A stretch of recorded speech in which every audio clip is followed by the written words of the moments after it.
Hello, good evening. I got your email, thank you, and I just decided I'd respond with a short video. Yes, as you can tell, I am quite fat at the moment. It's all the stress. I didn't talk about what's going on with me, and I'm not going to in particular, but I've possibly been through the most stressful 15 months of my life, I would say. Not bad things, stressful. Stressful mainly in brought on by spiritual stuff, would you believe? It's highly unlikely. You sort of always think of, I don't know, sitting cross-legged and chanting Om or something, but and indeed I do such things occasionally, but that's not what's going on with me. But I won't try and explain it because honestly, it's incredibly convoluted and incredibly painful as well. Talking about it isn't painful, but experiencing it is. Anyway, I just really thought I would respond. You talked about the politics thing. You may remember actually that Mummy and Daddy were both Liberals, and obviously Mummy was chairman of the local Liberals at one stage, and she also stood for local politics as a Liberal candidate in Ottershaw actually. And I remember she had was it Russ Conway? Pianist voted for her, I think, I remember. But anyway, she didn't get in, but she did up the vote. Nearly sort of became a threat to the Conservatives at the local Conservative bloc, so they approached her, I remember. But anyway, I've always had sort of mixed perspective, and in fact, I would say, middle of the road. I once voted Conservative because the Labour Party was so abominable at the time, back in, I think it was, can't have been when Thatcher was in, because I remember absolutely refused to vote for her, but an abominable woman. Yes, as I say, I completely detached myself from any political interest whatsoever. I just thought it would be interesting just to explain where I've come to, not to persuade you about anything, or just to let you know, because I have changed a lot. I'm exactly the same as I've always been, and not. From my point of view, for how I feel about things, I've changed dramatically. I always lived previously to prove my worth to the world, and success and money and status were always there, what I wanted to prove myself to be worthy of my father's love, which of course never worked. I don't know if I told you, but I think I probably did, but he died at the end of October, in which Uncle John passed away. Anyway, where was I going with all that? Politics, Daddy and Mummy, and I really don't remember. Isn't that dreadful? I am, by the way, really, really tired today. I even had to have a nap after doing a number of chores and so on today, because I just barely keep myself awake. I was walking around like a zombie. Oh, how annoying. So I'm just frustrated with myself for forgetting that, sorry. Oh yes, but that's right, status and stuff. Well, and in fact, it was only, of course, with the insights that I gained as a I suppose, middle-aged man. I don't qualify for that anymore. That I learnt that how things had been, how I saw myself, that I thought I was utterly worthless and unlovable, both related to my father, not surprisingly, and I particularly became a solicitor. Not just a solicitor, a conveyancing solicitor, because that was Daddy's best friend, was a conveyancing solicitor. He was actually a very nice man. He became an alcoholic and ended up running a support group for addicts for the Law Society in the end. He's dead now. But very nice guy, and an unlikely friendship. He wasn't in Daddy's club, as they say.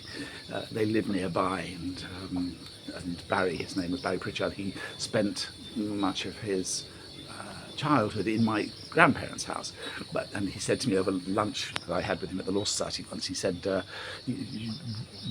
your father's family is what we would now describe, with the benefit of current labels and so on, as a seriously dysfunctional family. Which comes as no surprise to any of us, but there we go. But that was why I went into conveyancing. But of conveyancing, for God's sake, I had no interest in it. Of course, I made myself pretty good at it, but such a boring thing. Which is why I refuse now to sell myself out short of doing what I want to do. The fact that it's taking me an enormous amount of time to bring it together is neither here nor there. Actually, it's not dependent on me. It's about going with the flow. When one's working with the natural flow, rather than pushing, one has to, I think, what do they say? It's in God's time or whatever. you just have to be patient, which is not one of my greatest strengths, I have to tell you, but there you go. And it can be very difficult. In the meantime, the progress that I made on a personal level is massive, and it brings me. I am coming round to it, honestly. It brings me round to the politics point, and it just struck me the other day. I remember back as a what was I? It must have been about first year at university. So I was 19. I remember I studied Russian. And I was fascinated at that stage by communism as a concept. I wasn't communist, never became a communist. I was not even extreme left-wing Labour. I never really liked Labour very much. I saw them as more sort of, I remember thinking of them as more envious of the successful people, which is probably entirely unfair. But anyway, but I had that sort of vague interest. And it was just literally, I think, last week that I realised that what I want for humanity is a form of what you might regard as a form of communism, but absolutely not as a political thing, absolutely not as a government, but simply as a concept. And indeed, it was very consistent with what Jesus stood for. It wasn't about judging, it's about we've lost touch with our humanity, we've lost touch with our nature, which is to be communing with each other, to support the community, to look after each other. And we've become selfish and felt we have to, for fear of scarcity, for fear of something going wrong, we're grab and whatever. One of the things, as I've progressed on my journey of self-understanding, is I've got less and less interest. Once I've done away with the need, not because he's died, but the desire to prove myself to the world through financial success. But by the way, yes, some improvement on the current situation would perhaps be very gratefully received. I'm actually positively repulsed by much. Not so much. There's nothing wrong with money at all. If it's the divine will that I at some stage have some in order to allow me to do things, then fine. But I'm not interested in accumulating it. I don't have any children, but I wouldn't in any event want to leave it to either my own children if I had them, otherwise to relatives. I just think it's just against everything I believe in and stand for, which I know you won't agree with, and that's okay. It's perfectly understandable. I'm not criticising it, by the way, either. Not your stance, I mean, your view, and I'm just explaining the way things have come with me. Yeah, but it's really a big change, because even in recent years, I was really attached to that a lot. I was told, nevertheless, I had a number of forecasts that have said that I will be very successful, one of which I remember I had back when I was 30, told me I would be very successful, but not until I was old, which went down like a lead balloon at the time, I remember. But there we go. Funnily enough, I'm still in touch with the person who did that forecast. But anyway,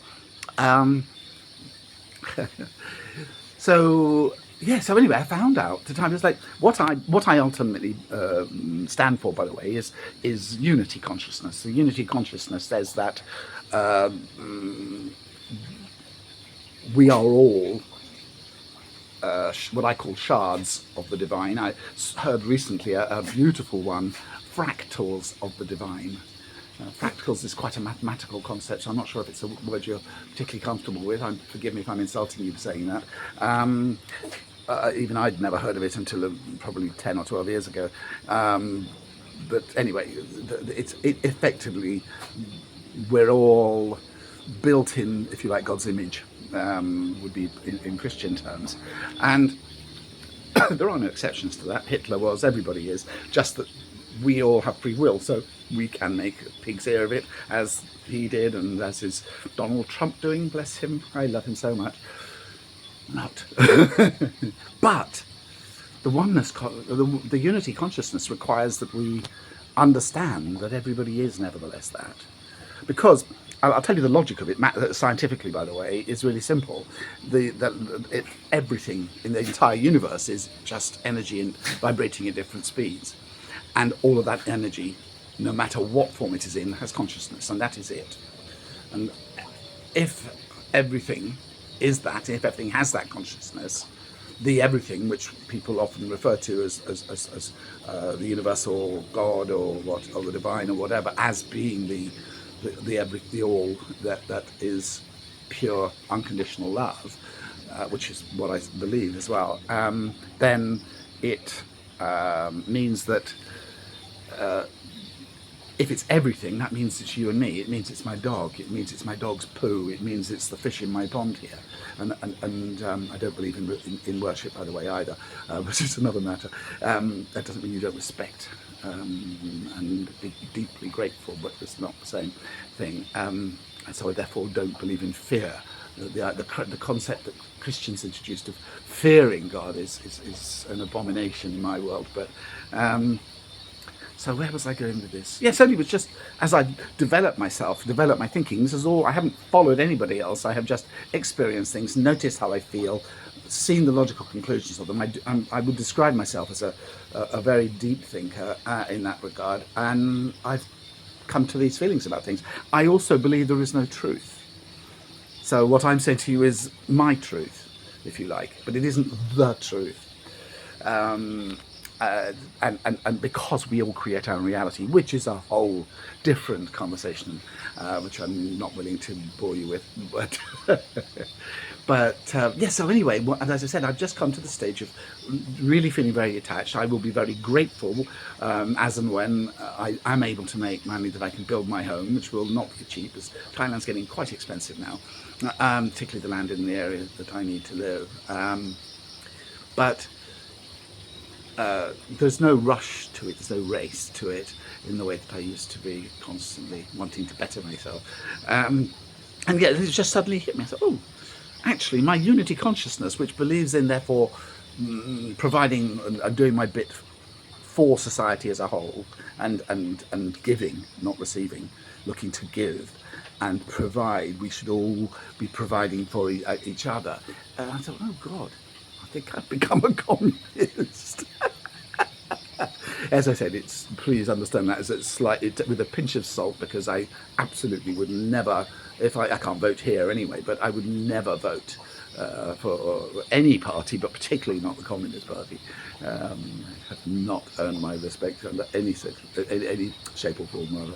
Anyway, I thought you might find it intriguing to hear your nephew rambling on as usual about this time about something seemingly very radical. In some respects it is radical, but it's not radical as in like revolutionary, because revolution involves turmoil and conflict, whereas my stance is one of love and commitment and seeing the love in other people. That's the other thing. I've become, having took me a long time, but having forgiven my father, it allowed me to become a much more forgiving person. This is one of the dangers when you have resentment and you hold on to it. It shapes you in a way that is detrimental to you. So that forgiveness should be seen as a selfish act, if anything. It is not done for him. So, because I know that you would find that difficult to understand. He's got a lot to answer for, and that's between him and the divine or his higher self. But as far as I'm concerned, I've let go of all anger and annoyance and so on, and that has allowed me to be a deeply understanding, compassionate, forgiving and loving human being, and that is everything I stand for. I did ask, actually, I channeled to the universe when I had a friend who said, you know, I'd learnt from at least two friends, in fact, that they like my videos when I'm doing, I haven't done any for ages actually, but one of them was my Thai teacher, and she said to me in Thai, "Kun mi aura," you have an aura, like you have an air about you. and the word for aura is aura. It's an English word borrowed, of course. And another friend of mine, she said that she eventually, what she was trying to describe, we agreed in the end, was the equivalent of photogenic, but videogenic, sitting videos and so on. And so I was curious about this because I have had the effect sometimes of being able to move people, affect people, to improve their mood, to lift their spirits and so on. And I asked the universe, what is it? What is my appeal? What is it? What are the characteristics that allow me to have that influence and so on? And all I heard were three words, because I love it. I love it when it's simple, and nothing verbose like me. It just said, your love of humanity. And I thought, yep, that's it. That's it. And on that note, I will wish you, well, I'm not sure if I'll get this appetite for you to sit on your birthday, but hopefully I will. I wish you a very happy birthday, and send my love to Susie when you see her on Sunday, did you say? Take care.